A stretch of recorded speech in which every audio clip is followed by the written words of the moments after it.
യൗവനവും എന്റെ കൗമാരവും സാധ്യതകളുടെ കലയാണ്. Politics is an art of opportunity എന്നാണ്. വലിയ നിർമ്മിതികൾക്ക്, വികസന പ്രവർത്തനങ്ങൾക്ക് പോകുന്നതിന് പകരം അത്തരം വിഷയങ്ങളെ. നമസ്കാരം.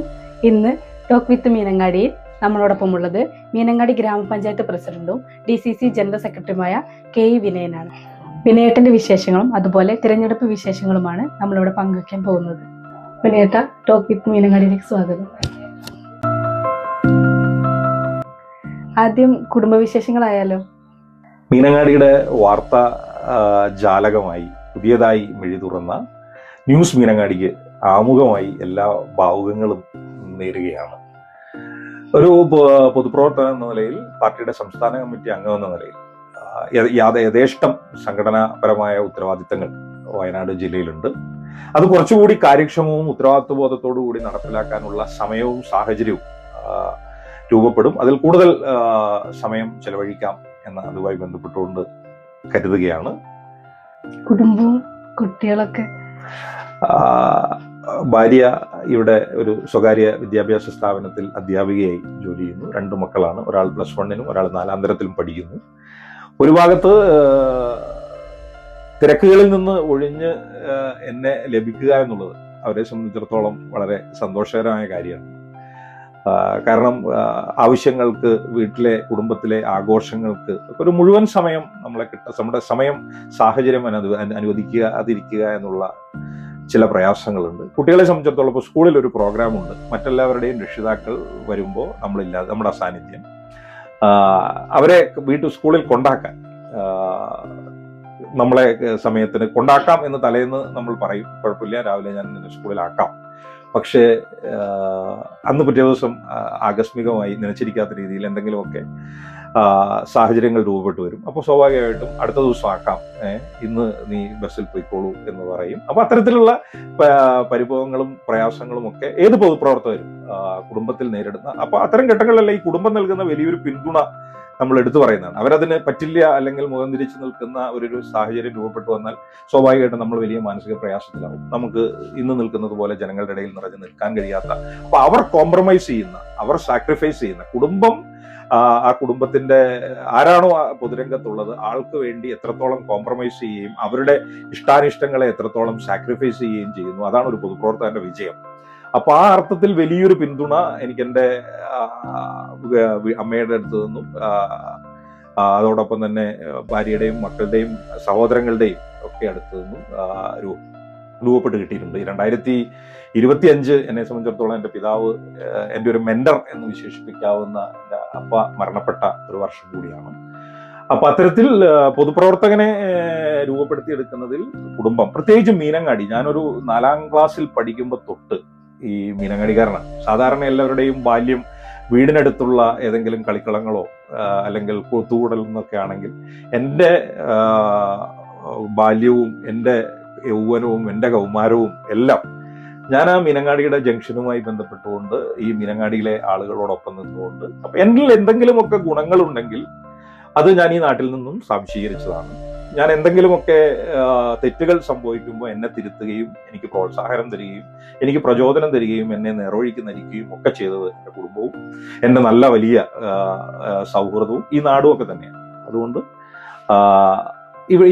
ആ ഒരു ആത്മവിശ്വാസവും ആ ഒരു പ്രചോദനവും പ്രോത്സാഹനവും, ഒരു പക്ഷെ പരാജയപ്പെട്ടതിന് ശേഷം എന്നേക്കാൾ വിഷമിക്കുന്ന കുറെ മനസ്സുകൾ എന്തിനാണ് കൃഷ്ണഗിരിയിൽ പോയി മത്സരിക്കാൻ പോയത്, അല്ലെങ്കിൽ എന്താണ് അവിടെ സംഭവിച്ചത്, കുറച്ചുകൂടി വേറെ ജില്ലാ പഞ്ചായത്തിലേക്കോ ബ്ലോക്ക് പഞ്ചായത്തിലേക്കോ മത്സരിച്ചു കൂടായിരുന്നു എന്ന് സ്നേഹത്തോടുകൂടി, ദേഷ്യത്തോടുകൂടി, വിഷമത്തോടുകൂടി ഒക്കെ ചോദിക്കുന്ന കുറെ മനസ്സുകളെ ഈ ദിവസങ്ങളിൽ കാണാൻ കഴിയുന്നു എന്നുള്ളതാണ്. അപ്പൊ അവരുടെ എല്ലാം മനസ്സിലൊരിടം, അവരെല്ലാം നമ്മളെ സാഗൂതം വീക്ഷിക്കുകയും അവരുടെ എല്ലാം മനസ്സിൽ അത്തരത്തിലൊരിടം നമുക്ക് രൂപപ്പെടുത്താൻ കഴിഞ്ഞു എന്നുള്ളത് സ്വാഭാവികമായിട്ട് അത് പണം കൊടുത്താൽ ഉണ്ടാക്കാൻ കഴിയുന്നതല്ല. അത്തരം മനസ്സുകളിൽ നമ്മൾക്കും ഒരു ഇടമുണ്ട്. നമ്മൾക്കൊരു ചെറിയ സന്തോഷം വരുമ്പം അവരും സന്തോഷിക്കുകയും, നമ്മൾക്ക് ഒരു പ്രയാസം നേരിടുമ്പോൾ അവരുടെ മനസ്സിലും ഒരു ചെറിയ നൊമ്പരം രൂപപ്പെടുകയും ചെയ്യുക എന്നുള്ളത് തന്നെയാണ്. മനസ്സിലൊരു ഇടം നേടാൻ കഴിയുക എന്നുള്ളതാണ് ഒരു പൊതുപ്രവർത്തനം എന്ന നിലയിലുള്ള ഇതുവരെയുള്ള ഏറ്റവും വലിയ വിജയമായി ഞാൻ കാണുന്നത്. അതുകൊണ്ട് അവരോടൊപ്പം തന്നെ ഈ യാത്ര തുടരും. തിരക്കിനിടയിലെ കുടുംബ വിശേഷങ്ങൾ പറഞ്ഞു. ഇനി എല്ലാവരും കാത്തിരിക്കുന്നത് തിരഞ്ഞെടുപ്പ് വിശേഷങ്ങളാണ്. അതിനെക്കുറിച്ച് എന്താണ് പറയാനുള്ളത്? സംസ്ഥാനത്തിന് തന്നെ മാതൃകയാകുന്ന തരത്തിലുള്ള ആരോഗ്യ വിദ്യാഭ്യാസ വികസന പ്രവർത്തനങ്ങൾക്ക് കഴിഞ്ഞ 5 വർഷക്കാലം രൂപം കൊടുത്ത് മുന്നോട്ട് കൊണ്ടുപോകാൻ നമുക്ക് സാധിച്ചിട്ടുണ്ട്. നമ്മുടെ പദ്ധതികൾ പലതും പിന്നീട് മറ്റ് ഗ്രാമപഞ്ചായത്തുകൾ പകർത്തുകയും സംസ്ഥാന അടിസ്ഥാനത്തിൽ തന്നെ ഏറ്റെടുക്കേണ്ട നിർബന്ധിത പ്രവർത്തനങ്ങളിൽ ഇടം പിടിക്കുകയും ചെയ്തു എന്നുള്ളതാണ്. അപ്പോൾ കേൾക്കുമ്പോൾ വളരെ ലളിതമാണ്. പക്ഷേ TB മുക്ത് പഞ്ചായത്തിന്റെ ഭാഗമായി സാധാരണ മരുന്ന് മാത്രമാണ് ഇത്തരം TB പേഷ്യൻസിന് കൊടുക്കാറുള്ളത്. അപ്പൊ TB മരുന്ന് കഴിക്കുമ്പോൾ ഉണ്ടാകുന്ന ഏറ്റവും വലിയ പ്രയാസം എന്ന് പറയുന്നത് പോഷകാഹാരക്കുറവ് രോഗി നേരിടുന്നത്. സ്വാഭാവികമായിട്ടും ഒരു പകരാൻ സാധ്യതയുള്ള ഒരു അസുഖം എന്ന നിലയിൽ കുടുംബാംഗങ്ങൾക്കും അത് പകരാൻ സാധ്യതയുണ്ട്. നമ്മളാണ് ആദ്യമായി പദ്ധതിയിൽ ഇത്തരം TB പേഷ്യൻസിന് പോഷകാഹാരവും പേഷ്യൻസിന് മാത്രമല്ല കുടുംബാംഗങ്ങൾക്ക് എല്ലാവർക്കും പോഷകാഹാരം കൊടുക്കാവുന്ന രീതിയിൽ പദ്ധതി രൂപപ്പെടുത്തി. അത് ഇന്ന് സംസ്ഥാനത്ത് എല്ലാ ഗ്രാമപഞ്ചായത്തുകളും ഏറ്റെടുക്കേണ്ട ഒരു പദ്ധതിയായി മാറി. അങ്ങനെ കേൾക്കുമ്പോൾ വളരെ ലളിതമാണ്. എവിടെ നിങ്ങളുടെ വികസനം എന്ന് ചോദിച്ചാൽ ഈ മരുന്ന് വാങ്ങി ഇത് കഴിച്ച ഇതിന്റെ സൗകര്യങ്ങൾ രൂപപ്പെടുത്തിയെടുത്ത ആളുകൾക്ക് മാത്രമേ അറിയത്തുള്ളൂ. ജീവിതശൈലി രോഗപ്രതിരോധം ഞാൻ ഏറ്റവും താല്പര്യത്തോടു കൂടി ഭരണസമിതി ഏറ്റെടുത്തൊരു പ്രവർത്തനമാണ്. വികസനം എവിടെയെന്ന് ചോദിച്ചു കഴിഞ്ഞാൽ നമുക്ക് ചൂണ്ടിക്കാണിക്കാൻ ഒരു നിർമ്മിതി നമ്മുടെ മുന്നിലില്ല. പക്ഷെ ആ ക്യാമ്പിൽ ഓരോ ആഴ്ചകളിലും വന്നു പോകുന്ന ഒരു വാർഡിലെ ഏറ്റവും ചുരുങ്ങിയത് 100 ആളുകൾ വീതം 19 വാർഡുകളിൽ മാസത്തിൽ 2 ക്യാമ്പുകൾ വെച്ച് 5000-ഓളം ആളുകൾ ഒരു മാസം ഈ ക്യാമ്പ് പ്രയോജനപ്പെടുത്തുകയാണ്. വികസനത്തിന്റെ ഒരു രൂപം എവിടെയെന്ന് ചോദിച്ചാൽ അത് നമുക്ക് ചൂണ്ടിക്കാണിക്കാനില്ല. പാലിന്റെ സബ്സിഡി, നെല്ലിന്റെ സബ്സിഡി, വനിതാ സ്വയം സഹായ സംഘങ്ങൾക്ക് കൊടുത്ത പലിശരഹിത വായ്പ, പരമാവധി സാമ്പത്തിക സാഹചര്യം കുടുംബങ്ങളിൽ രൂപപ്പെടുത്തിയെടുത്ത് അവരുടെ ജീവിത സാഹചര്യം മെച്ചപ്പെടുത്തുക എന്ന ഉദ്ദേശത്തോടു കൂടിയാണ്. നേരിട്ട് ബാങ്ക് അക്കൗണ്ടിലേക്കാണ്, വിത്തൗട്ട് എനി ഇന്റർമീഡിയറി. കാലിത്തീറ്റ വാങ്ങിക്കൊടുത്ത് അത് വാങ്ങാനുള്ള പൈസ അവർക്ക് കൊടുത്തു. അതോടൊപ്പം ഇത്തരം ഒരു മാറിയ രീതിയിലുള്ള പുതിയ ഒരു ഗ്രാമപഞ്ചായത്ത് ഓഫീസ് പുതിയതായി നിർമ്മിച്ച് ഇതാ ഞങ്ങളുടെ വികസനം എന്ന് വേണമെങ്കിൽ ഈ ഭരണസമിതിക്ക് പറയാൻ എനിക്ക് യാതൊരു തടസ്സവും ഉണ്ടായിരുന്നു. പക്ഷേ പൊളിഞ്ഞു കിടക്കുന്ന അംഗനവാടികളുള്ളപ്പോൾ, പൊളിഞ്ഞു കിടക്കുന്ന സബ് സെന്ററുകളുള്ളപ്പോൾ, മക്കൾക്കിരുന്ന് പഠിക്കാൻ കഴിയാത്ത സ്കൂളുകളുള്ളപ്പോൾ, മക്കൾക്ക് സുഖമായി കടന്നുകൊല്ലാൻ കഴിയാത്ത ടോയ്ലറ്റുകളുള്ളപ്പോൾ അത് പരിഹരിക്കുകയാണ് ഏറ്റവും പരമപ്രധാനമെന്ന്, ഇത് പിന്നീട് വേണ്ടതാണ് എന്ന കാഴ്ചപ്പാടിൽ നിന്നുകൊണ്ടാണ് ഒരു വികസന പ്രവർത്തനം രൂപപ്പെടുത്തിയെടുത്തത്. അത് ആ രീതിയിൽ തന്നെ ജനങ്ങൾ ഉൾക്കൊള്ളും എന്ന് നമ്മൾ ധരിച്ചു. പക്ഷേ എവിടെ വികസനം എന്ന് ചോദിച്ചുകൊണ്ടുള്ള ഒരു വലിയ സോഷ്യൽ മീഡിയ ക്യാമ്പയിന്റെ മുന്നിൽ ഇതിന്റെ ഈ ഗുണഭോക്താക്കൾ, ഇത്തരം പദ്ധതികളുടെ എല്ലാം ഗുണമനുഭവിച്ച ഗുണഭോക്താക്കൾ നമ്മളോടൊപ്പം നിൽക്കും, അതിന്റെ ഗുണഫലം ലഭിച്ച ആളുകൾ എന്ന ഒരു ആത്മവിശ്വാസം നമുക്കുണ്ടായിരുന്നു. അപ്പൊ രാഷ്ട്രീയം എന്ന് പറയുന്നത് politics is an art of opportunity എന്നാണ്. രാഷ്ട്രീയം ഒരു സാധ്യതയുടെ കലയാണ്. അപ്പൊ അത്തരം എല്ലാ സാധ്യതകളെയും ഏറ്റവും കാര്യക്ഷമമായി ആർക്ക് പ്രയോജനപ്പെടുത്താൻ കഴിയും, അവർ വിജയിക്കും എന്നുള്ളതാണ്. അപ്പൊ ഇലക്ഷൻ മാനേജ്മെന്റിന്റെ കാര്യത്തിൽ ഇത്തരം കാര്യങ്ങൾ ജനങ്ങളെ ബോധവൽക്കരിക്കുന്ന കാര്യത്തിൽ എവിടെയൊക്കെയോ ചില വീഴ്ചകൾ സംഭവിച്ചിട്ടുണ്ട് എന്ന് നമ്മൾ മനസ്സിലാക്കുകയാണ്. പരാജയത്തിന് ശേഷവും ജനങ്ങളുടെ ഭാഗത്ത് നിന്ന് കാണുമ്പോൾ ഉണ്ടാകുന്ന ഇതിന്റെ ഗുണഭോക്താക്കളുടെ ഭാഗത്ത് ഇപ്പൊ നമ്മളൊരു പ്രൊജക്ട് രൂപപ്പെടുത്തുമ്പോൾ അത് 100 ആളിലേക്ക് ആ പ്രൊജക്ടിന്റെ ഗുണഫലം എത്തുമെങ്കിൽ ആ പ്രൊജക്ട് കൊണ്ട് 100 ആളുകൾക്ക് ഗുണഫലം എത്തി എന്ന് ബാക്കിയുള്ള മാസിനെ പറഞ്ഞ് ബോധ്യപ്പെടുത്തുക എന്നുള്ളതും നമ്മുടെ ഉത്തരവാദിത്വമായിരുന്നു. അക്കാര്യം എത്രത്തോളം കാര്യക്ഷമമായി നടത്താൻ കഴിഞ്ഞു എന്നുള്ളതിൽ ചില സംശയങ്ങളുണ്ട്. ഒരുപക്ഷെ അത് ഭംഗിയായി ജനങ്ങളുടെ മുന്നിൽ അവതരിപ്പിക്കാൻ കഴിഞ്ഞിരുന്നെങ്കിൽ, കേവലം 2 സീറ്റ് എന്ന സാങ്കേതികത്വത്തിലാണ് ഈ ഗ്രാമപഞ്ചായത്തിന്റെ ഭരണം നഷ്ടപ്പെട്ടത്. ഉറപ്പായും ജയിക്കും എന്ന് നമ്മൾ വിചാരിച്ചിരുന്ന 4-5 സീറ്റുകൾ ഈ തെരഞ്ഞെടുപ്പിൽ വളരെ ചെറിയ വോട്ടുകൾക്ക് നമുക്ക് നഷ്ടപ്പെട്ടു. അതിന്റെ കാരണം സ്വാഭാവികമായിട്ടും പരിശോധിച്ച് വിലയിരുത്തി ഒരു ക്രിയാത്മക പ്രതിപക്ഷമായി ഈ നാടിന്റെ പ്രവർത്തനങ്ങൾ ഏകോപിപ്പിച്ചുകൊണ്ട് മുന്നോട്ട് പോകും. അവാർഡുകളും ഭരണ നേട്ടങ്ങളും വോട്ടുകളായി മാറിയില്ലെന്നാണോ വിലയിരുത്തുന്നത്? മീനങ്ങാടി സ്റ്റേഡിയത്തിന്റെ നിർമ്മാണ പ്രവർത്തനങ്ങൾക്ക് അന്യാധീനപ്പെട്ട ഭൂമി വീണ്ടെടുക്കുന്നതിനു വേണ്ടി ഹൈക്കോടതിയിൽ തുടങ്ങിയുള്ള നിയമ പോരാട്ടം ഒരു ഭാഗത്ത്, അത് വിജയത്തിലേക്ക് കൊണ്ടെത്തിക്കാൻ ഭരണസമിതിയെ സംബന്ധിച്ചിടത്തോളം സാധിച്ചു. പലകുറി ഈ സ്റ്റേഡിയത്തിന് ആവശ്യമായ തുക ബജറ്റിൽ വകയിരുത്തിയിട്ടുണ്ടായിരുന്നു. പക്ഷേ മുന്നോട്ട് പോകാൻ അക്കാലങ്ങളിൽ സാധിച്ചിരുന്നില്ല എന്നുള്ളതാണ് വസ്തുത. അവിടെ സ്റ്റേഡിയം ടെൻഡർ നടപടിയിലേക്ക് ചെന്നെത്തിച്ചിരിക്കുകയാണ്. ഞാൻ കഴിഞ്ഞ ദിവസം കണ്ട ഒരു ഇന്റർവ്യൂവിൽ പറഞ്ഞതുപോലെ 1 വർഷക്കാലം നിർമ്മാണ പ്രവർത്തനം ആരംഭിക്കാൻ അത്തരം ഒരു ആവശ്യമില്ല. 15 ദിവസം കൊണ്ട് ടെൻഡർ കഴിഞ്ഞാൽ എഗ്രിമെന്റ് വെച്ച് നിർമ്മാണ പ്രവർത്തനങ്ങൾ ആരംഭിക്കാൻ കഴിയുന്ന തരത്തിലേക്ക് അത് സ്റ്റേഡിയത്തിന്റെ നിർമ്മാണ പ്രവർത്തനങ്ങൾ പൂർത്തിയാക്കി കഴിഞ്ഞു. വലിയ സാങ്കേതിക പ്രശ്നങ്ങൾ നേരിട്ടൊന്നാണ് മാർക്കറ്റ് നിർമ്മാണവുമായി ബന്ധപ്പെട്ടത്. മാർക്കറ്റിന്റെ ഭൂമിയിൽ പുതിയതായി അവകാശവാദം ഉന്നയിച്ച് തൊട്ടടുത്ത സ്ഥലത്തിന്റെ ഉടമ രംഗത്ത് വന്നതോടുകൂടി അതും നിയമ പോരാട്ടത്തിലേക്ക് പോകുന്ന ഒരു സാഹചര്യം ഉണ്ടായി. കോടതി നിയമിച്ച ഭൂമി നേരിൽ വന്ന് പരിശോധിച്ച് വസ്തുത മനസ്സിലാക്കുന്നതിന് വേണ്ടിയുള്ള കമ്മീഷന്റെ 3 സിറ്റിങ്ങുകൾ അതുമായി ബന്ധപ്പെട്ടുകൊണ്ട് പൂർത്തിയായി. സ്വാഭാവികമായിട്ടും ഏറ്റവും അടുത്ത ദിവസം ഗ്രാമപഞ്ചായത്തിന് അനുകൂലമായി മുനിസിപ്പൽ കോടതിയിൽ നിന്നും മാർക്കറ്റ് ഭൂമി സംബന്ധിച്ചുള്ള വിധി ഉണ്ടാകും എന്ന ഉത്തമ പ്രതീക്ഷയിലാണ് ഉള്ളത്. അപ്പൊ അത് ലഭ്യമാകുന്നതോടുകൂടി മാർക്കറ്റിന്റെ നിർമ്മാണവും വളരെ കാര്യക്ഷമമായി നമുക്ക് ഏറ്റെടുത്ത് മുന്നോട്ട് കൊണ്ടുപോകാൻ കഴിയും. പിന്നെ വേറെ ഇവിടെ ഏറെ ചർച്ച ചെയ്യപ്പെട്ട ഒന്നാണ് മീനങ്ങാടിയുടെ കാർബൺ തുലിത പ്രവർത്തനങ്ങൾ. യഥാർത്ഥത്തിൽ കഴിഞ്ഞ ഭരണസമിതിയുടെ കാലത്ത് കാർബൺ തുലിത മീനങ്ങാടി എന്ന ആശയം വെച്ചുകൊണ്ട് അത്തരമൊരു പ്രവർത്തനം ഏറ്റെടുത്ത, ഒരു ലോകത്തിന് മാതൃകയാകുന്ന തരത്തിലുള്ള ഒരു പ്രവർത്തനം ഏറ്റെടുത്തു എന്നതിനപ്പുറം വലിയ മുന്നേറ്റമൊന്നും ആ പദ്ധതിയുമായി ബന്ധപ്പെട്ടുകൊണ്ട് നമുക്ക് നടത്താൻ സാധിച്ചിരുന്നില്ല എന്നുള്ളതാണ് വസ്തുത. കാർബൺ തുലിത പ്രവർത്തനത്തിന്റെ ഭാഗമായുള്ള ട്രീ ബാങ്കിങ്ങിന്റെ ആദ്യത്തെ ഒരു മരം ജിയോ ടാഗ് ചെയ്ത് ആ മരത്തിന് 50 രൂപ വെച്ച് കൊടുക്കാനുള്ള ആദ്യമായി ആ പണം കൊടുത്തത് ഞാൻ ഗ്രാമപഞ്ചായത്ത് പ്രസിഡന്റായ ശേഷമാണ്. ആ സാമ്പത്തിക വർഷം തന്നെ ലോക്കൽ ഫണ്ട് ഓഡിറ്റ് അത്തരത്തിൽ ഒരു മരത്തിന് പ്രോത്സാഹന വില നിശ്ചയിച്ചു കൊടുക്കാൻ കഴിയുകയില്ല എന്ന് ഓഡിറ്റ് ഒബ്ജക്ഷൻ എഴുതുകയും ചെയ്തു. അപ്പൊ സ്വാഭാവികമായിട്ടും ഓഡിറ്റിൽ അത്തരം ഒരു പരാമർശം നിൽക്കുമ്പോൾ അത് തുടർന്ന് ഗവൺമെന്റിൽ നിന്ന് അതിനൊരു സ്പഷ്ടീകരണത്തിന് വേണ്ടി കഴിഞ്ഞ 4 വർഷക്കാലമായി പല കത്തുകൾ എഴുതുകയും ധനകാര്യ വകുപ്പിനെയും തദ്ദേശ സ്വയംഭരണ വകുപ്പിനെയും പലകുറി നേരിൽ കാണുകയും ചെയ്തിട്ടും അനുകൂലമായ ഒരു തീരുമാനം ഉണ്ടായില്ല എന്നുള്ളത് ദൗർഭാഗ്യകരമാണ്. സ്വാഭാവികമായിട്ടും ഈ ഭരണസമിതിയുടെ കാലത്ത് അത്തരം പ്രവർത്തനം നടക്കേണ്ടതില്ല എന്നുള്ള ഒരു രാഷ്ട്രീയ തീരുമാനം തന്നെ ആയിരിക്കാം. അതിനുശേഷം ഇതുമായി ബന്ധപ്പെട്ട ഒരു വിശദമായ DPR ഈ ഭരണസമിതി ഉണ്ടാക്കി. അത് കിലയിൽ ആ DPR അതിവിപുലമായ ചർച്ച ചെയ്തു. ആ ഡീറ്റെയിൽ പ്രൊജക്ട് റിപ്പോർട്ട് കില അംഗീകരിച്ചു. അതിനുശേഷം അത് ഗവൺമെന്റിലേക്ക് കൊടുത്തു.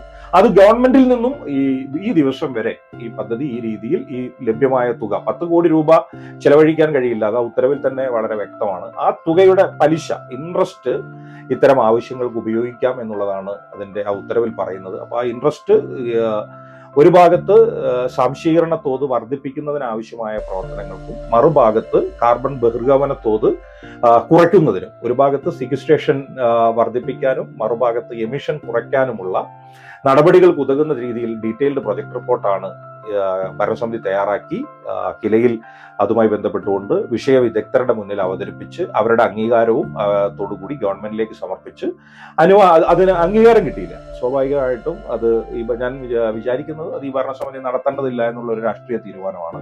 അതിലവർ വിജയിക്കുകയും ചെയ്തു. അതാണ് അങ്ങനെ ഒരു ഭാഗത്ത് നിൽക്കുമ്പോഴും ഗ്രാമപഞ്ചായത്ത് സ്വന്തമായി, നിങ്ങൾ ഇപ്പോൾ ശ്രദ്ധിച്ചാൽ അറിയാം, മീനങ്ങാടിയിലെ അംഗനവാടികളുടെ എല്ലാം മുകളിൽ റൂഫ് ടോപ്പ് സോളാറുകളുണ്ട്. ഊർജ്ജ മേഖലയിൽ നിന്നുള്ള കാർബൺ ബഹിർഗമനം കുറയ്ക്കുക എന്ന ലക്ഷ്യത്തോടു കൂടിയാണ്. വേസ്റ്റ് മാനേജ്മെന്റിന്റെ കാര്യത്തിൽ കേരളത്തിൽ തന്നെ ഏറ്റവും നല്ല ഹരിതകർമ്മ സേനയായി ഏറ്റവും കൂടുതൽ മാലിന്യം സംസ്കരിക്കുന്ന പഞ്ചായത്തായി മീനങ്ങാടി മാറി. അതോടൊപ്പം തന്നെ മണ്ണ് കാർബണിന്റെ മറ്റൊരു കൂടുതൽ സംശീകരണ തോത് വർദ്ധിപ്പിക്കാൻ ജൈവ കാർബൺ വർധനവിന് വേണ്ടി കൊയ്തൊഴിഞ്ഞ പാടങ്ങളിൽ വിത്തുകൾ വിതരണം ചെയ്തും ജൈവ കൃഷി പ്രോത്സാഹിപ്പിച്ചും മണ്ണറിയാൻ കൃഷി ചെയ്യാൻ പദ്ധതി നടപ്പിലാക്കിയും അത്തരം പല ഇടപെടലുകൾ നമ്മൾ നടത്തി. ഓക്സിജൻ പാർക്ക്, ഏറ്റവും കൂടുതൽ കാർബൺ സംശീകരണ ശേഷിയുള്ള മുള നട്ടുപിടിപ്പിക്കാൻ നമ്മൾ ശ്രമിച്ചു. മണിവയലിൽ പുതിയതായി ഒരു പച്ച തുരുത്ത് നമ്മൾ തുടക്കം കുറിച്ചു. ഒരു ഭാഗത്ത് ഈ ഇൻട്രസ്റ്റ് ചെലവഴിക്കാൻ പണം നമ്മുടെ കയ്യിൽ ഇരിക്കുന്നുണ്ടെങ്കിലും അനുമതി ലഭിക്കാതെ പ്രതിസന്ധി നേരിട്ടപ്പോഴും ഗ്രാമപഞ്ചായത്തിന്റെ പദ്ധതി വിഹിതത്തിൽ വലിയൊരു തുക മാറ്റിവെച്ചുകൊണ്ട് ഈ പ്രവർത്തനങ്ങൾ നമ്മൾ മുന്നോട്ട് പോയി. മീനങ്ങാടിയുടെ ഏതാണ്ട് പകുതിയിലധികം അംഗനവാടികൾ ഇന്ന് കാർബൺ ന്യൂട്രൽ അഥവാ സീറോ കാർബൺ അംഗനവാടികളായി മാറിക്കഴിഞ്ഞു. സബ് സെന്ററുകളിൽ നമ്മൾ സോളാർ പാനലുകൾ വെച്ചു. ഗ്രാമപഞ്ചായത്ത് കെട്ടിടത്തിന്റെ റൂഫ് ടോപ്പിൽ നമ്മൾ സോളാർ പാനലുകൾ വെച്ചു. അത്തരം മാതൃകാപരമായ പ്രവർത്തനം കാർബൺ തുലിത പ്രവർത്തനവുമായി ബന്ധപ്പെട്ടും നമുക്ക് മുന്നോട്ട് കൊണ്ടുപോകാൻ സാധിച്ചിട്ടുണ്ട്. വികസനങ്ങളും വികസന പ്രവർത്തനങ്ങളെയും കുറിച്ച് നമ്മൾ ചർച്ച ചെയ്തു. എന്നാൽ എന്തുകൊണ്ടാണ് ചില വാർഡുകളിൽ പരാജയപ്പെടാൻ ഇടയാക്കിയത്? പാർട്ടി ജില്ലാ കമ്മിറ്റി കേരള കോൺഗ്രസിൽ നിന്നും മീനങ്ങാടി ഡിവിഷൻ ഏറ്റെടുത്ത് എന്നോട് ഈ ഡിവിഷനിൽ മത്സരിക്കാൻ ആവശ്യപ്പെടുകയായിരുന്നു. മീനങ്ങാടി ഡിവിഷനിൽ നിന്നും ജില്ലാ പഞ്ചായത്തിലേക്ക് മത്സരിക്കാനുള്ള തയ്യാറെടുപ്പുകളുമായി മുന്നോട്ട് പോകുമ്പോഴാണ് ഏറ്റെടുത്ത വികസന പ്രവർത്തനങ്ങളുടെ പൂർത്തീകരണത്തിനും മീനങ്ങാടിയിലെ ഐക്യജനാധിപത്യ മുന്നണിയുടെ ഈ പാനലിന് നേതൃത്വം കൊടുക്കാൻ ഗ്രാമപഞ്ചായത്തിൽ മത്സരിക്കണമെന്നുള്ള പ്രാദേശിക പ്രവർത്തകരുടെയും നേതാക്കളുടെയും സഹപ്രവർത്തകരുടെയും എല്ലാം നിർദ്ദേശം ഉൾക്കൊണ്ടുകൊണ്ടാണ് കൃഷ്ണഗിരി വാർഡിൽ ഈ തെരഞ്ഞെടുപ്പിൽ മത്സരിച്ചത്. കൃഷ്ണഗിരി വാർഡിലെ തെരഞ്ഞെടുപ്പ് അത്ര വലിയ പ്രയാസകരമായ ഒന്നായിരുന്നു എന്നുള്ള ഒരു എളുപ്പത്തിൽ ജയിക്കാൻ കഴിയുന്ന ഒരു വാർഡ് എന്ന നിലയിൽ തന്നെയാണ് പാർട്ടി അതിനെ കണ്ടിരുന്നത്. പക്ഷെ ഒരു തെരഞ്ഞെടുപ്പിൽ ഒരു രീതിയിലും ഭൂഷണമല്ലാത്ത ചില പ്രവർത്തനങ്ങൾ കൃഷ്ണഗിരിയുമായി ബന്ധപ്പെട്ടുകൊണ്ട് രൂപപ്പെട്ടു വന്നത് പ്രതിരോധിക്കാൻ അല്ലെങ്കിൽ മനസ്സിലാക്കാൻ കഴിഞ്ഞില്ല എന്നുള്ളത് ഒരു ഭാഗത്തൊരു വസ്തുതയാണ്. ഒരു തെരഞ്ഞെടുപ്പ് ജയപരാജയങ്ങൾ ഒന്നിന്റെയും ഒരു അവസാനമല്ല. എന്നെ സംബന്ധിച്ചിടത്തോളം ഒരു പൊതുപ്രവർത്തകൻ എന്ന നിലയിൽ കഴിഞ്ഞ 10-25 വർഷക്കാലത്തെ സംശുദ്ധമായ ഈ പൊതുപ്രവർത്തനവും ഈ നാട്ടിലെ ജനങ്ങളോട് അങ്ങോട്ടും ഇങ്ങോട്ടും ഉള്ള ഒരു ആത്മവിശ്വാസവും ആത്മബന്ധവും മാത്രമാണ് കൈമുതലായി ഉണ്ടായിരുന്നത്. അത് ആ നാട്ടിലെ ജനങ്ങൾക്ക് മുന്നിൽ അവതരിപ്പിച്ചു. പക്ഷെ അതിനെ മറികടക്കുന്ന തരത്തിലുള്ള ചില പ്രവർത്തനങ്ങൾ ഞാനത് എന്തൊക്കെയാണ് ഏതൊക്കെയാണെന്ന് ഈ ഘട്ടത്തിൽ സൂചിപ്പിക്കാൻ ആഗ്രഹിക്കുന്നില്ല. കാരണം ഞാൻ എന്നും മനസ്സിൽ സൂക്ഷിക്കുന്നത് നെഹ്റു ഈ രാജ്യത്തിന് സംഭാവന ചെയ്ത ഈ രാജ്യത്തിന്റെ മഹിതമായ ജനാധിപത്യത്തെയാണ്. അതിന് ക്ഷീണം സംഭവിക്കുക എന്ന് പറയുന്നത് അല്ലെങ്കിൽ ആരുടെയെങ്കിലും എല്ലാം മൃദുല വികാരങ്ങളെ വൈകാരികതയെ ഏതെങ്കിലുമൊക്കെ തരത്തിൽ ആരെങ്കിലുമൊക്കെ ഹൈജാക്ക് ചെയ്തു പോകുന്നു എന്നുള്ളത് നെഹ്റുവിന്റെ പരാജയമായി, കോൺഗ്രസിന്റെ പരാജയമായി, ഇന്ത്യൻ ജനാധിപത്യത്തിന്റെ പരാജയമായി കാണുന്ന ഒരാളാണ് ഞാൻ. അത് താൽക്കാലികം മാത്രമാണ്. അതുകൊണ്ട് അത്തരത്തിൽ ഈ നാട്ടിന്റെ പൊതു മനസ്സിനെ രൂപപ്പെടുത്താൻ ആർക്കെങ്കിലും കഴിഞ്ഞു എന്ന് പറയുന്നത് ഒരു കാരണവശാലും നാളെ ഈ നാടിന്റെ ശോഭനമായ ജനാധിപത്യത്തെ സ്വപ്നം കാണുന്ന ഒരു പൊതുപ്രവർത്തകരെ സംബന്ധിച്ചിടത്തോളം ഉൾക്കൊള്ളാൻ കഴിയുന്നതും പ്രതീക്ഷ നൽകുന്നതുമല്ല. അതുകൊണ്ട് അതൊരു താൽക്കാലികം മാത്രമാണ്. അതിൽ അവർ വിജയിച്ചു. ആ വാർഡിൽ അത്തരം സാധ്യതകളെ പ്രയോജനപ്പെടുത്തുന്നതിലും അവർ വിജയിക്കുകയും അതല്ല ഇതാണ് ശരി എന്ന് അവർ ജനങ്ങളെ ബോധ്യപ്പെടുത്തുന്നതിൽ ഞാൻ പരാജയപ്പെട്ടു അല്ലെങ്കിൽ എൻ്റെ പാർട്ടിയും മുന്നണിയും പരാജയപ്പെട്ടു എന്ന് ഉൾക്കൊള്ളാനും മനസ്സിലാക്കാനുമാണ് അതുമായി ബന്ധപ്പെട്ടുകൊണ്ട് ആഗ്രഹം. അത് സ്വാഭാവികമായിട്ടും അത്തരം കാര്യങ്ങളെ നാളുകളിൽ തിരുത്തിയും ജനങ്ങൾ തിരിച്ചറിഞ്ഞും മാറ്റം സംഭവിക്കുമെന്നുള്ള ഉത്തമ ബോധ്യം അതുമായി ബന്ധപ്പെട്ടുകൊണ്ട് എനിക്കുണ്ട്. പുതിയ ഭരണസമിതിയിൽ പ്രതിപക്ഷത്തിന്റെ റോൾ ഏത് രീതിയിലായിരിക്കും? തൊഴിലുറപ്പ് പദ്ധതിയുടെ ഇൻഫർമേഷൻ ബോർഡ് 2 ഭരണസമിതിയുടെ കാലത്ത് ഒരു ബോർഡിൽ വെച്ചത് ഏതാണ്ട് 3500ഓളം രൂപയുടെ വ്യത്യാസമാണ് സിംഗിൾ ബോർഡ്. പുതിയൊരു ഭരണസമിതിക്ക് ഇനി ഒരു കാരണവശാലും ഈ വലിയ തുകയ്ക്ക് ബോർഡ് വെക്കാൻ സാധിക്കില്ല. നമ്മളുടെ രീതി പിന്തുടരണം. ഈ നാട്ടിലെ നികുതി പണം സംരക്ഷിക്കാനുള്ള ഒരു ഇടപെടലായിരുന്നു. കോടിക്കണക്കിന് രൂപ വൃഥാവിലാക്കിയ അട്ടക്കൊല്ലി ചിറ അത് NGOയുടെ സഹായത്തോടു കൂടി ആളുകൾക്ക് കടന്നു ചെല്ലാൻ കഴിയുന്ന തരത്തിൽ നമ്മൾ അതിനെ ഇതിനോടകം രൂപപ്പെടുത്തി കഴിഞ്ഞു. അപ്പൊ ഈ കഴിഞ്ഞ കാലങ്ങളിൽ മുൻ ഭരണസമിതിയുടെ കാലത്തുണ്ടായിരുന്ന വലിയ വീഴ്ചകളെ പരിഹരിക്കുകയും ചൂണ്ടിക്കാണിക്കുകയും ചെയ്തുകൊണ്ടാണ് നമ്മൾ നമ്മുടെ പ്രവർത്തനങ്ങൾ ഏകോപിപ്പിച്ചത്. പിന്നെ ജയിച്ചു വന്ന ഐക്യ ജനാധിപത്യ മുന്നണിയുടെ ഓരോ വാർഡുകളിൽ നിന്നുമുള്ള ആളുകളെ പരിചയപ്പെടുത്തിയാൽ അനുഭവ സമ്പത്തും യുവത്വവും ഒരുപോലെ കൈമുതലായുള്ള 9 അംഗങ്ങൾ ഈ പഞ്ചായത്ത് ഭരണസമിതിയിലേക്ക് തെരഞ്ഞെടുക്കപ്പെട്ടു വന്നിട്ടുണ്ട്. അവർ വളരെ ഈ നാട്ടിലെ ജനങ്ങളുടെ പ്രതീക്ഷയ്ക്കൊത്ത് വളരെ ക്രിയാത്മകമായ പ്രവർത്തനങ്ങൾ ഏകോപിപ്പിച്ച് മുന്നോട്ട് പോകാൻ കഴിവും ശേഷിയുമുള്ളവരാണ്. ഈ പറഞ്ഞ ഇടതുപക്ഷത്തിന്റെ ഭാഗത്തു നിന്നുണ്ടായ പലവിധ പ്രചരണ പ്രവർത്തനങ്ങളെ അതിജീവിച്ചുകൊണ്ടാണ് കഴിഞ്ഞ ഭരണസമിതിയുടെ ഭാഗമായി ഉണ്ടായിരുന്ന പലരും തെരഞ്ഞെടുപ്പ് ഉൾപ്പെട്ടു വന്നത്. അത് അവർക്ക് അത്തരം അനുഭവ സമ്പത്തും പ്രവർത്തന പരിചയവും യുവത്വവും എല്ലാം അടങ്ങുന്ന നല്ല ഒരു നിര പ്രതിപക്ഷത്തുണ്ട്. അത് വളരെ കാര്യക്ഷമതയോടുകൂടി പ്രവർത്തിക്കും. ഗ്രാമപഞ്ചായത്ത് ആസ്തികൾ 2012 ശേഷം ആസ്തികൾ കാലികമാക്കിയത് ഈ ഭരണസമിതി വന്നതിന് ശേഷമാണ്. അതിന്റെ ഭാഗമായി 1 കോടി രൂപ കഴിഞ്ഞ സാമ്പത്തിക വർഷം നമുക്ക് കൂടുതലായി കിട്ടി. ഇനി വരുന്ന എല്ലാ സാമ്പത്തിക വർഷവും ആ ഓരോ കോടി രൂപ ഈ പഞ്ചായത്ത് ഭരണസമിതിക്ക് കൂടുതലായി ലഭിച്ചുകൊണ്ടിരിക്കും. പുരസ്കാരങ്ങളിലൂടെ 2 കോടി രൂപ ഭരണസമിതി മീനങ്ങാടിക്ക് നേടിക്കൊടുത്തിട്ടുണ്ട്. അതിൽ 1 കോടി രൂപയെ നമുക്ക് ലഭിച്ചിട്ടുള്ളൂ. ആ 1 കോടി രൂപയും ഈ വരുന്ന ഭരണസമിതിക്ക് പണമായി ലഭിക്കാൻ പോവുകയാണ്. ആ തുകയും ഈ നാടിന്റെ വികസന പ്രവർത്തനങ്ങൾക്ക് ഉപയോഗിക്കാൻ കഴിയും. ഏതാണ്ട് ഈ മാർച്ച് 31 കൂടി തന്നെ മീനങ്ങാടിയുടെ പ്രധാനപ്പെട്ട റോഡുകളുടെ എല്ലാം നവീകരണ നിർമ്മാണ പ്രവർത്തനങ്ങൾ പൂർത്തീകരിക്കാവുന്ന രീതിയിൽ ടെൻഡർ നടപടികൾ പൂർത്തിയാക്കിയിട്ടുണ്ട്. മഴ തുടർന്ന് പെയ്തതുകൊണ്ട് നമുക്കത് പലതും പൂർണ്ണതയിലേക്ക് എത്തിക്കാൻ കഴിഞ്ഞില്ല. അപ്പൊ അത് പൂർത്തീകരിക്കാൻ കഴിയും. അപ്പൊ അത്തരത്തിൽ മീനങ്ങാടിയെ സംബന്ധിച്ചിടത്തോളം അതിന്റെ നല്ല നാളേക്ക് വേണ്ടിയുള്ള ഒരു ശില പാകാൻ ദീർഘവീക്ഷണത്തോടുകൂടി ക്രിയാത്മകമായ പദ്ധതികളിലൂടെ സാധിച്ചിട്ടുണ്ട് എന്നുള്ള ഒരു ആത്മവിശ്വാസവും ചാരിതാർത്ഥ്യവും ഈ ഗ്രാമപഞ്ചായത്തിന്റെ പ്രസിഡന്റ് എന്ന നിലയിൽ ഭരണസമിതിക്ക് നേതൃത്വം കൊടുത്ത ഒരു പൊതുപ്രവർത്തനം എന്ന നിലയിലും സ്വാഭാവികമായിട്ടുണ്ട്. അത് അത്തരം പ്രവർത്തനങ്ങളെ തമസ്കരിച്ചുകൊണ്ട് അല്ലെങ്കിൽ ഈ ഭരണസമിതി ഏറ്റെടുത്ത് നടപ്പിലാക്കിയ ഒരു പുതിയ കാഴ്ചപ്പാടിനെ തമസ്കരിച്ചുകൊണ്ട് സ്വാഭാവികമായിട്ടും ഒരു ഭരണസമിതിക്ക് മുന്നോട്ട് പോകാൻ കഴിയില്ല എന്നും അത്തരത്തിൽ ഒരു പ്രവർത്തനങ്ങളുമായി പോകുന്ന പക്ഷം ഒരു തിരുത്തൽ ശക്തിയായി ഒരു ക്രിയാത്മക പ്രതിപക്ഷമായി നമ്മളിവിടെ നിലകൊള്ളുകയും ചെയ്യും. തദ്ദേശ തെരഞ്ഞെടുപ്പിൽ സംസ്ഥാനത്ത് UDF നേടിയ മികച്ച വിജയം വരാനിരിക്കുന്ന നിയമസഭാ തെരഞ്ഞെടുപ്പിൽ എങ്ങനെ ഗുണകരമാകും? കേരളത്തിലെ തദ്ദേശ സ്വയംഭരണ തെരഞ്ഞെടുപ്പ് ഫലം ഐക്യജനാധിപത്യ മുന്നണിയെ സംബന്ധിച്ചിടത്തോളം വലിയ പ്രതീക്ഷ നൽകുന്ന, കഴിഞ്ഞ 10 വർഷക്കാലത്തെ LDF ഗവൺമെന്റ് എല്ലാ മേഖലയിലും സാധാരണ ജനങ്ങളുടെ ജീവിതം ദുരിതപൂർണമാക്കിയിരിക്കുന്നു എന്നുള്ളത് വോട്ടിലൂടെ പ്രതിഫലിച്ച ഒരു തെരഞ്ഞെടുപ്പാണ്. അടിസ്ഥാന മേഖലയിൽ ചില വികസന പ്രവർത്തനങ്ങളാണ് വലിയ മുദ്രയായി ഈ ഗവൺമെന്റ് ചൂണ്ടിക്കാണിക്കുന്നത്. അതിന് കേരളത്തിന്റെ പൊതുകടം, കേരളം രൂപീകൃതമായതിനു ശേഷം ഈ ഗവൺമെന്റ് വരുന്നത് വരെയുള്ളതും ഈ 10 വർഷക്കാലത്തെയും തമ്മിലുള്ള കേരളത്തിന്റെ പൊതുകടം ഒരുപോലെയാണ് എന്നുള്ളതിൽ നിന്നും എത്ര കണ്ട് രൂപ ഈ ഓരോ സാധാരണക്കാരന്റെയും മേലെ കടം രൂപപ്പെട്ടിട്ടാണ് ഈ വികസന പ്രവർത്തനങ്ങൾ രൂപപ്പെട്ടത്. എടുത്ത വായ്പ തിരിച്ചടയ്ക്കാൻ പുതിയ വായ്പ എടുക്കേണ്ടി വരുന്ന അതിപ്രതികൂലമായ ഫിനാൻഷ്യൽ ക്രൈസിസിലൂടെ നമ്മുടെ സംസ്ഥാനം കടന്നു പോവുകയാണ്. അപ്പൊ അവിടെ വരുന്ന നിയമസഭാ തെരഞ്ഞെടുപ്പിൽ വയനാട് ജില്ലയിലടക്കം വലിയ ഒരു മുന്നേറ്റം പാർട്ടിക്ക് രൂപപ്പെടുത്തിയെടുക്കാൻ കഴിയും. വയനാട് ജില്ല ഐക്യജനാധിപത്യ മുന്നണിയുടെ ഏറ്റവും ശക്തമായ ഒരു പ്രദേശമാണ്. നിലവിൽ 2 സിറ്റിംഗ് സീറ്റുകൾ UDF-നുണ്ട്. മാനന്തവാടി മാത്രമാണ് നഷ്ടപ്പെട്ടത്. അപ്പോൾ പാർട്ടി പഞ്ചായത്ത് തെരഞ്ഞെടുപ്പിന്റെ ഈ വിജയത്തിൽ നിന്ന് ആത്മവിശ്വാസം ഉൾക്കൊണ്ടുകൊണ്ട് വളരെ താഴെ തട്ടിൽ തന്നെ സംഘടനാ പ്രവർത്തനങ്ങൾ ഏകോപിപ്പിക്കുകയും ചെയ്തുകൊണ്ട് വയനാട്ടിലെ 3 സീറ്റും വലിയ ഭൂരിപക്ഷത്തോടു കൂടി വിജയിക്കുന്നതിനാവശ്യമായ പ്രവർത്തനങ്ങളാണ് ഏകോപിപ്പിച്ച് മുന്നോട്ട് പോകുന്നത്. തിരക്കേറിയ സമയം ഞങ്ങളോട് സഹായിച്ചതിന് ന്യൂസ് മീനങ്ങാടി പേരിൽ നന്ദി പറയുന്നു. KE വിനയനോടൊപ്പമുള്ള ടോക്ക് വിത്ത് മീനങ്ങാടി ഇവിടെ പൂർണ്ണമാകുന്നു. മറ്റൊരു അതിഥിയുമായി വീണ്ടും കാണാം. നന്ദി, നമസ്കാരം.